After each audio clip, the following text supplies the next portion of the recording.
Halo sahabat, saya Aldiano Ramadan Gintara. Di sini saya akan menjelaskan secara singkat mengenai kerajaan Islam di Nusantara. Kerajaan Perlak berdiri pada tahun 840 Masehi dengan raja pertama Sultan Alauddin Sayyid Maulana Abdul Aziz Shah. Letak geografis Kerajaan Perlak. Secara geografis, Kerajaan Perlak terletak di pesisir timur daerah Aceh, yang tepatnya berada di Aceh Timur. Kerajaan Perlak merupakan penghasil kayu terbesar yang digunakan sebagai bahan baku kapal. Masyarakat pendatang menikahi masyarakat pribumi dengan maksud menyebarkan agama Islam. Kerajaan ini mengalami kejayaan pada masa pemerintahan Sultan Mahdum Alauddin Malik Muhammad Amin Shah II. Pada masa pemerintahannya, kerajaan ini mengalami kemajuan pesat terutama dalam bidang pendidikan Islam dan perluasan dakwah Islamiyah.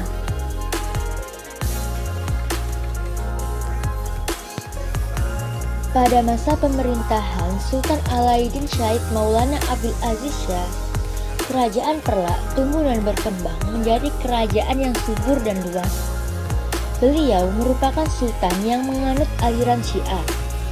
Dan saat pemerintahan Sultan ketiga, yaitu Sultan Alauddin Syed Maulana Abbas Shah, aliran Syiah mulai ditinggalkan dan masuknya aliran Sunni.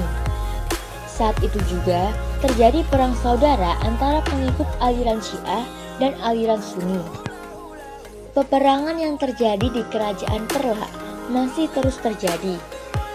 Akhirnya, Sultan Kerajaan Perlak ke-17, yakni Sultan Mahdum Alauddin Malik Muhammad Amin Shah II, melakukan strategi politik persahabatan dengan kerajaan-kerajaan tetangga. Ia menikahkan putri-putrinya dengan raja-raja kerajaan tetangga, yakni Kerajaan Malaka dan Kerajaan Samudra Pasai. Dari hasil perkawinan antara dua kerajaan tersebut menghasilkan putra mahkota pewaris dua kerajaan, yaitu Sultan Muhammad Malik Al-Dhohir.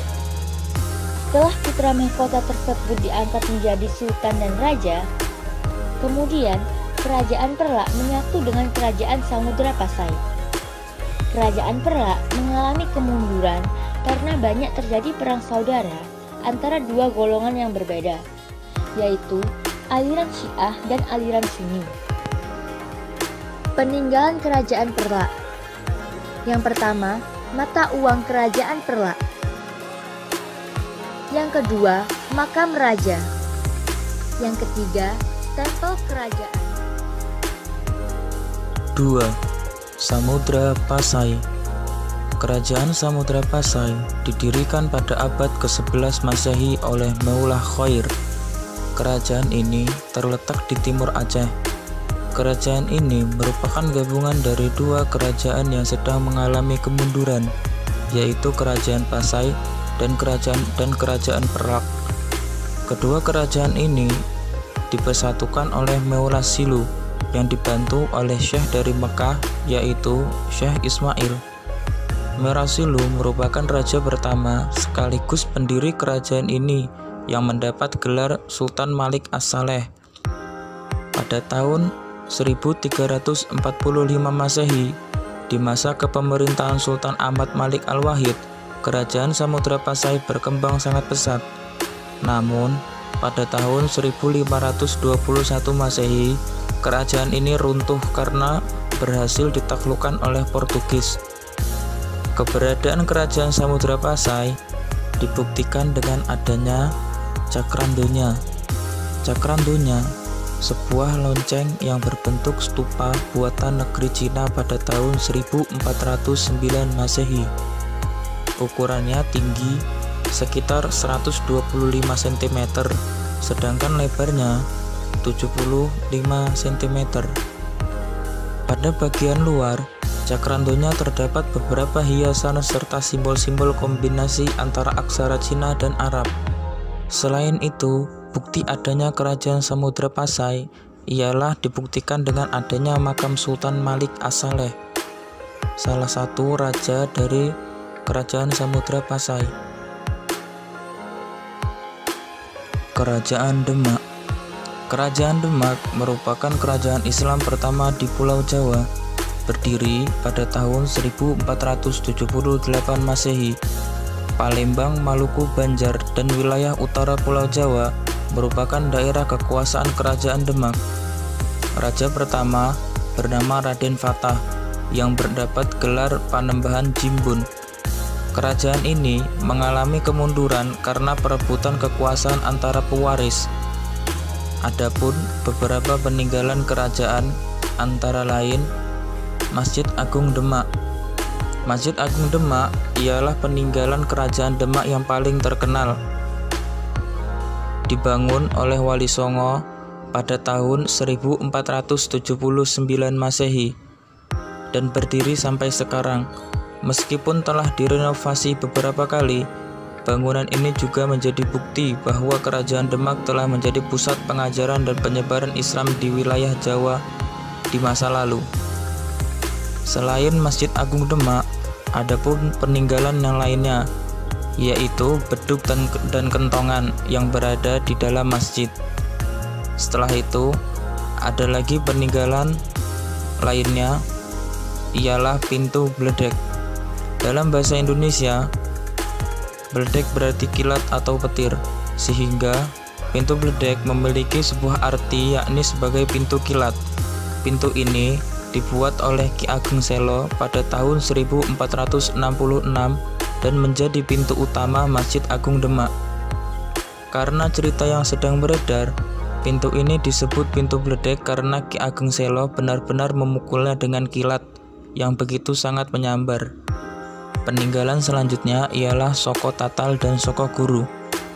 Soko Guru adalah tiang berdiameter 1 meter yang memiliki fungsi untuk menyangga tegak stabil sebagai bangunan Masjid Demak.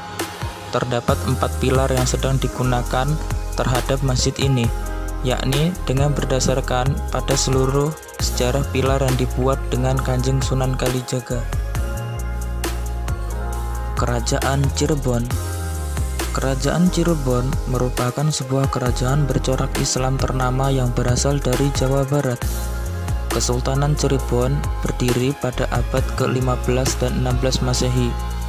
Kerajaan ini didirikan oleh Raden Fathahillah atau lebih dikenal dengan Sunan Gunung Jati.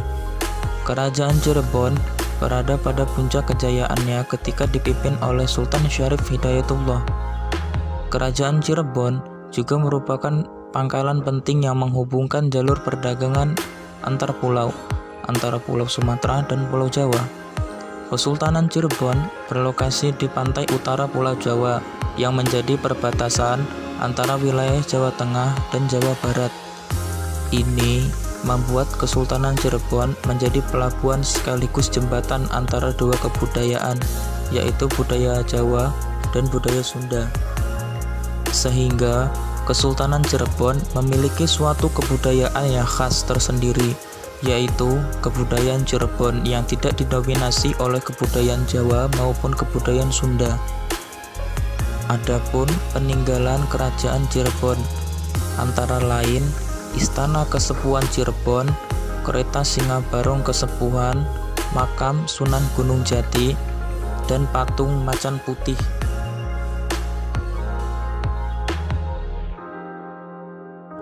Kerajaan Banten. Kerajaan Banten ini didirikan pada tahun 1552 oleh Sultan Hasanuddin yang merupakan anak dari Sunan Gunung Jati. Setelah berhasil ditaklukkan Banten pada tahun 1525 Masehi, Sunan Gunung Jati menyerahkan kekuasaannya tersebut kepada anaknya, yakni Sultan Hasanuddin. Kerajaan ini mencapai puncak kejayaannya pada masa Sultan Agung Tirtayasa, yakni raja kedua setelah Sultan Hasanuddin.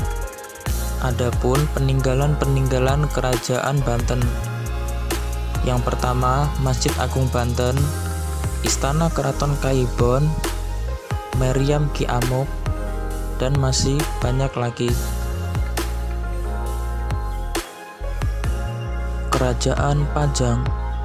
Setelah Kerajaan Demak runtuh, Kerajaan Demak berganti nama menjadi Kerajaan Pajang.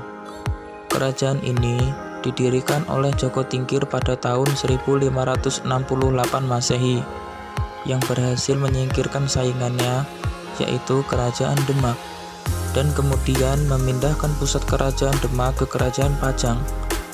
Berpindahnya Kerajaan Islam Demak ke Pajang merupakan kemenangan Islam Kejawen atas Islam Ortodoksi. Setelah berkuasa beberapa waktu, kerajaan ini akhirnya mencapai puncak kejayaannya pada masa raja pertama mereka, yaitu Sultan Hadiwijaya atau Joko Tingkir pada tahun 1617 Masehi. Setelah itu terjadi pemberontakan besar-besaran di Pajang yang dipimpin oleh Sultan Agung pada tahun 1618 Masehi.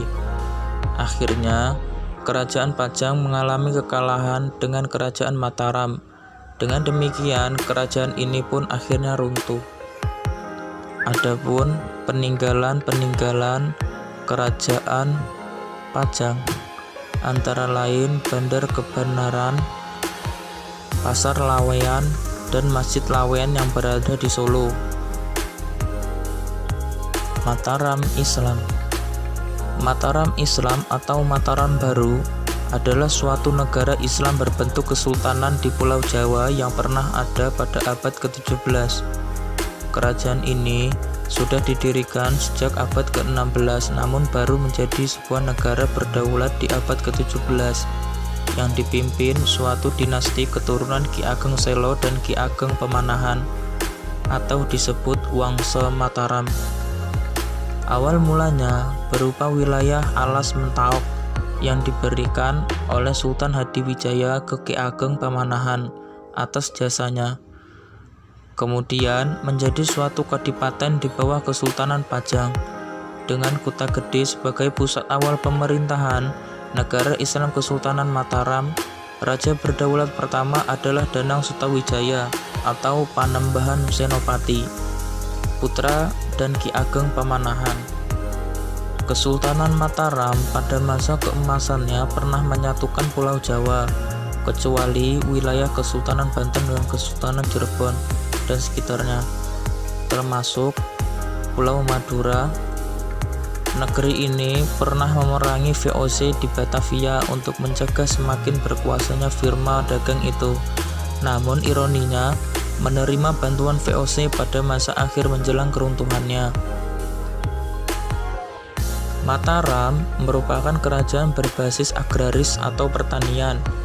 Namun, keberadaan kerajaan ini memberikan bukti peninggalan beberapa jejak sejarah yang dapat dilihat hingga kini, seperti Kampung Mataram di Jakarta, sistem persawahan di Pantura, Jawa Barat, penggunaan caraka dalam literatur bahasa Sunda, politik feodal di Pasundan, serta beberapa pembagian wilayah administrasi yang berlaku hingga sekarang.